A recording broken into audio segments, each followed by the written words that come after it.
This is the Voice of San Diego podcast in partnership with News Radio 600 Kogo. I am Scott Lewis, the CEO and editor-in-chief at Voice. This week we have a special episode. We have stories of people making some of the hardest decisions of their lives, stories of migrants. You'll hear people in Tijuana trying to get into the United States, and people the United States has deported to Honduras. And those in Honduras right now deciding if it's time to go. They are grappling with the same simple question: do they have more to gain or more to lose by leaving? Voice of San Diego's reporter Maya Srikrishnan has the story. I'm Maya Srikrishnan. I write about the U.S.-Mexico border and immigration for Voice of San Diego. I recently took a trip to San Pedro Sula in Honduras to try and better understand why so many people are leaving the country to come to the United States.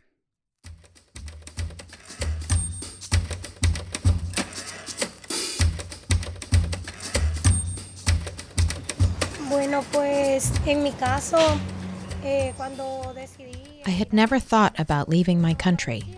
I always liked to work. I always liked having my own business, not depending on an employer. But when I left here, it was because they killed my father-in-law.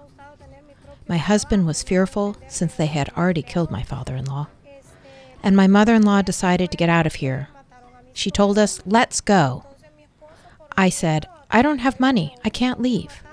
But she said, "Let's go. We'll help you." We found out he had been killed that night, and then the morning we got ready and left. I said, "Well, this must be what God wants." I did not carry even one lempura in my bag. That's Leslie, describing to me what made her and her family attempt the journey to the U.S. Leslie is one of the many returned migrants I met in San Pedro Sula, Honduras, in June. Leslie was detained and deported shortly after crossing the Rio Grande. In November 2018, the largest caravan of migrants in history made its way to the U.S.-Mexico border to Tijuana.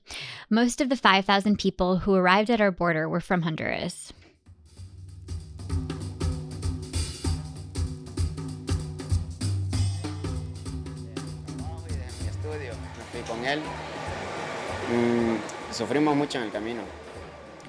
We suffered a lot along the way. Sun, rain, cold, water.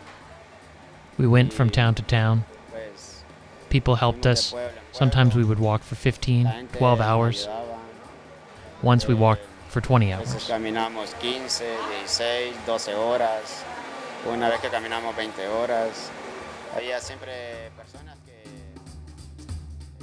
That's Denilson.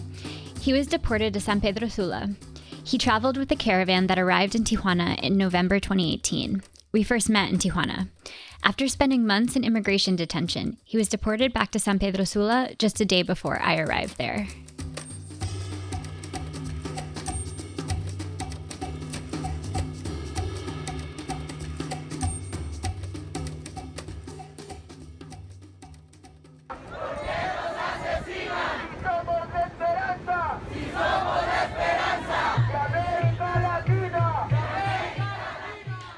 Hondurans also made up the majority of the 1,500-person caravan that had arrived in Tijuana earlier that year, in April 2018. Now a new migrant caravan is on the move from Central America. By train, the caravan has arrived. As what he calls a caravan of migrants, people from Honduras, Guatemala, and El Salvador.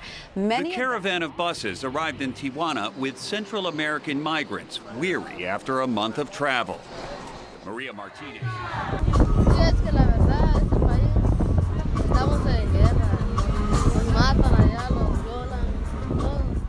That was 14-year-old Kevin, who we met when he arrived with April's caravan in Tijuana to seek asylum in the U.S. and join his father, who is living in Los Angeles. After a crackdown at the border in response to their arrival, we're not seeing quite as many Hondurans coming to the Tijuana-San Diego region. But since 2018, they continue to migrate in the highest rates of any nationality coming to the U.S.-Mexico border. That means the most people migrating from the country when you compare it to its population. In May, 1 in every 224 Hondurans was apprehended at the U.S.-Mexico border in a single month. That's an exodus.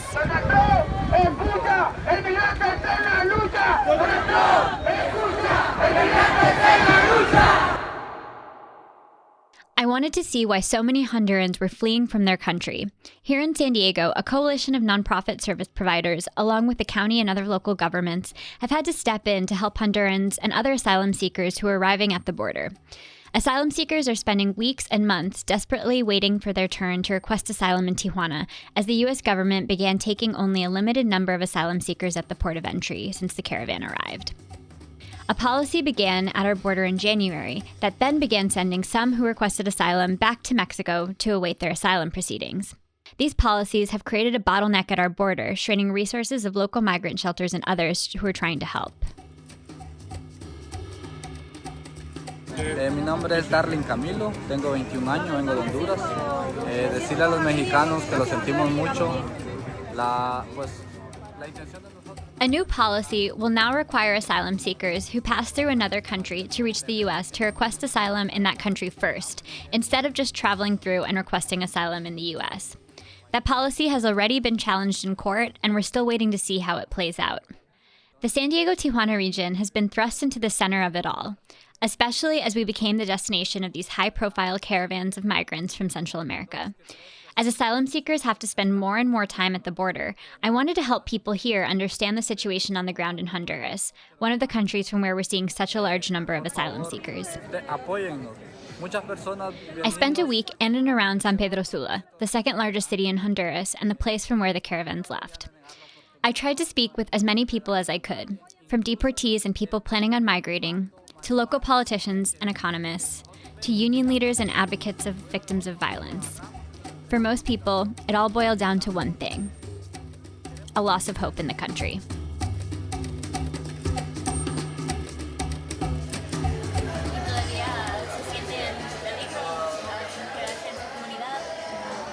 Sí, de hecho, siento que quedarme en Honduras es un peligro. I had faith that we could get ahead in this country, but in a country as unstable as Honduras, it's hard. Life hangs by a thread here. As safe as you want to feel, you can't. There is a lot of insecurity. That's N. He was deported from the U.S. to Honduras years ago and has been trying to make things work. He started a business, he has a family. But then in May, he witnessed his sister's murder in her beauty salon. Now he's worried that the same people who killed his sister will come for him because he's been cooperating with authorities and trying to arrest the man who murdered his sister. I'm not even using N's first name for his safety, since he was a witness to a crime. His fear has left him considering to leave the country too. I am afraid because we are cooperating with the authorities, and there have been many cases of protected witnesses that have been killed. There's so much corruption that you don't know who you can give information to about what. You just can't trust anyone.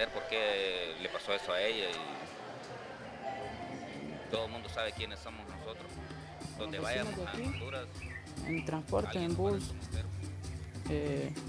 y así en bus nomás viajamos. ¿Y por qué se fueron?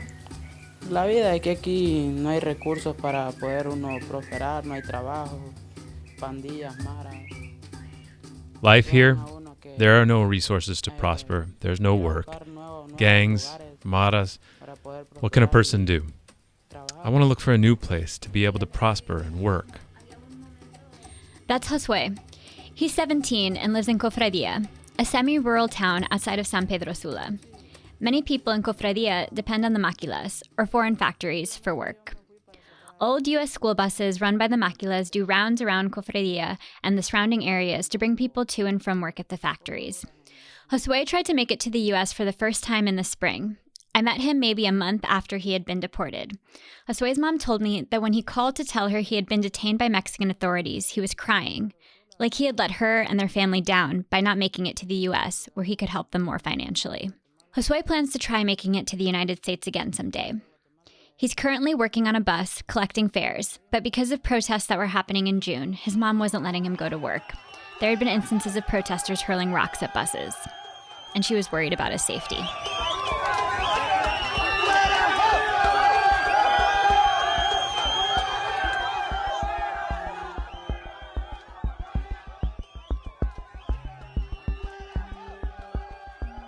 The protests were in response to government proposals to privatize healthcare and education.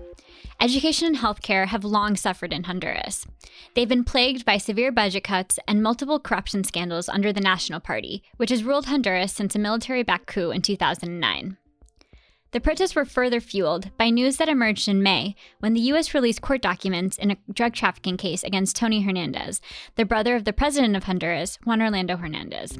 The documents showed that the DEA had also been investigating the president.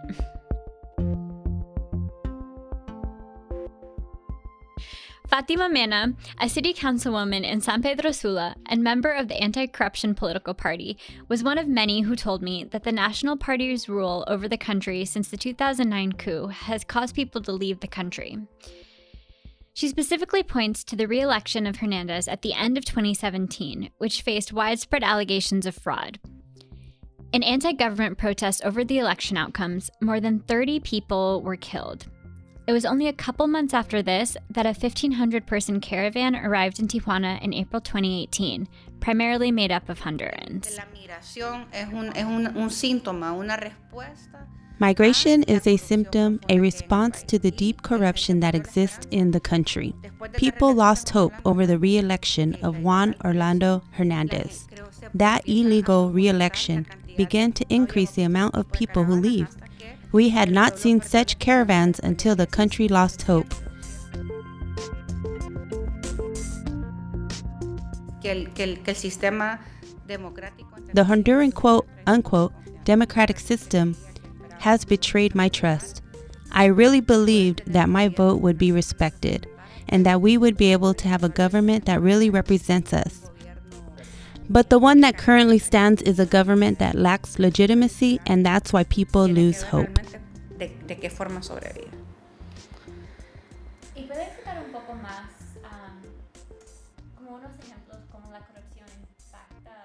We're going to take a quick break. On the other side, how life has changed for women in Honduras since a coup 10 years ago.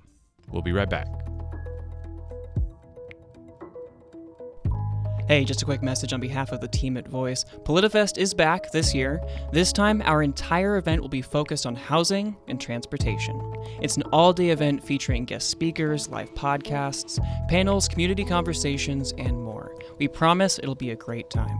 We always have a great turnout for PolitiFest, so you can get your tickets now. You can get them at politifest.org and find out more about the summit.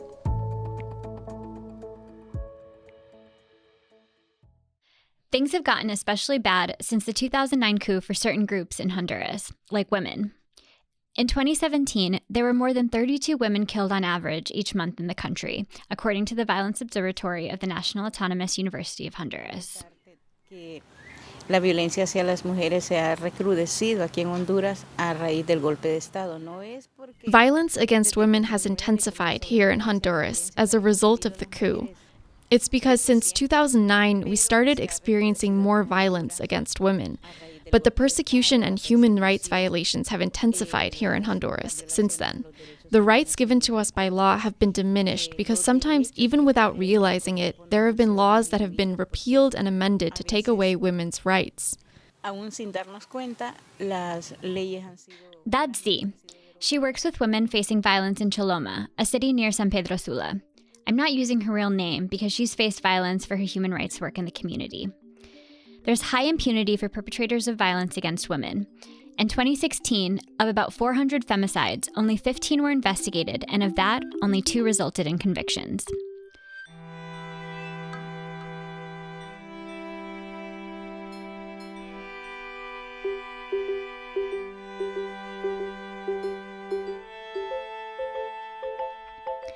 Honduras is the only nation in Latin America that outright bans emergency contraception, including for rape victims. Abortion is also outlawed, with no exceptions for rape, incest, severe fetal abnormalities, or the life of the pregnant woman. Since the coup, legal protections for women who are victims of domestic violence have been rolled back, Z told me, while penalties for rapists have lessened. Z said it's the absence of any protection of human rights that led people to travel in the caravan in November. Thousands crossing the Suchiate River at the Guatemala-Mexico border to then make their way through Mexico to the United States. Nunca se había dado. De toda la vida ha habido gente que se va en búsqueda del sueño americano. Desde que yo tengo uso de razón, me he dado cuenta que hay gente que se va a Estados Ever since I can remember, there have been people who go to the United States to improve their lives. But never have I seen them leave and cross the border between Guatemala and Chiapas like this. 7,000 people at once crossing the Suquiat River. That tells you there is something more, that people are fleeing from the danger of violence, from the lack of protection, from the human rights violations. People are fleeing to save their lives.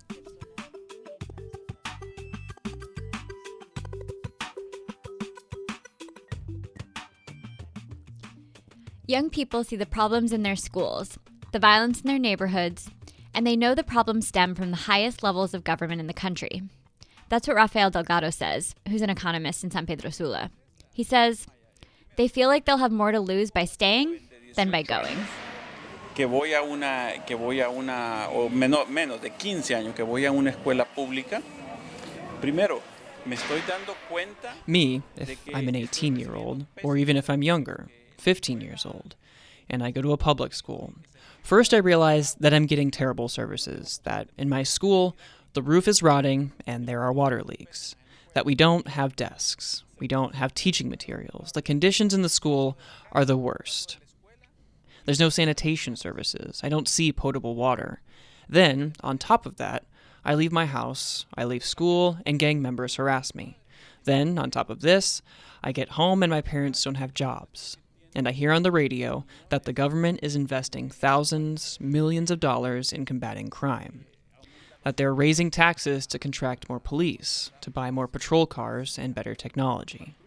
But in my neighborhood, I don't see change. So there is this disconnect for people. A young person who doesn't know anything about politics realizes that in their neighborhood, there's not only no jobs, but there's no safety. And they realize that these problems come from the top. That the people in charge of solving problems aren't doing anything. They're wasting money, and this causes discontent, it discourages people. Putting it in practical terms, it depresses people. So then comes along my friend Leo, and he says, Rafael, in a day, in a week, we're going to meet at the bus station in San Pedro Sula at midnight. There, I have everything organized to leave. The situation is so hopeless from every way you look at it, and I have nothing more to lose. Or, I have more to lose staying than leaving.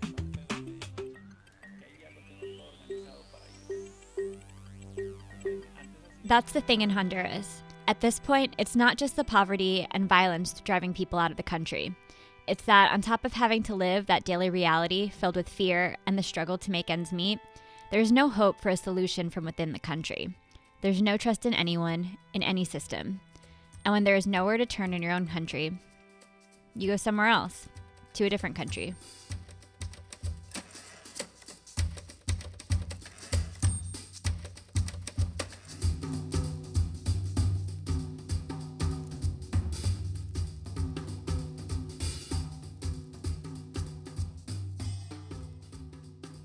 Okay, before you go, we have some news for the week. Right now, if you are building homes in San Diego, if you're a developer, you must include low-income housing in your projects, or you have to pay a fee. And there's a proposal, a big proposal, going to a vote next week at the San Diego City Council that would increase that fee and lower the requirements of income for the units that you might build instead of paying the fee in your project. And so that's going to be a big decision. The builders are literally panicking about this. They say it'll halt development, that it'll exacerbate the housing affordability crisis. But Georgette Gomez told our reporter Andrew Keats that no, she's not changing. So it's going to be a really interesting showdown Tuesday at the San Diego City Council. There's new data about who gets to go to college and who the public school system is failing to serve. The data shows that San Diego Unified School District performs well as a whole in terms of sending students to college, but not all students are faring equally. Latino students represent roughly 57% of San Diego Unified's population, but the district is failing to help them get in the same graduation rates as their peers. And finally, this week, the San Diego Association of Governments fired 3 senior staffers. Another leadership shakeup for an agency that has been changing direction since late last year.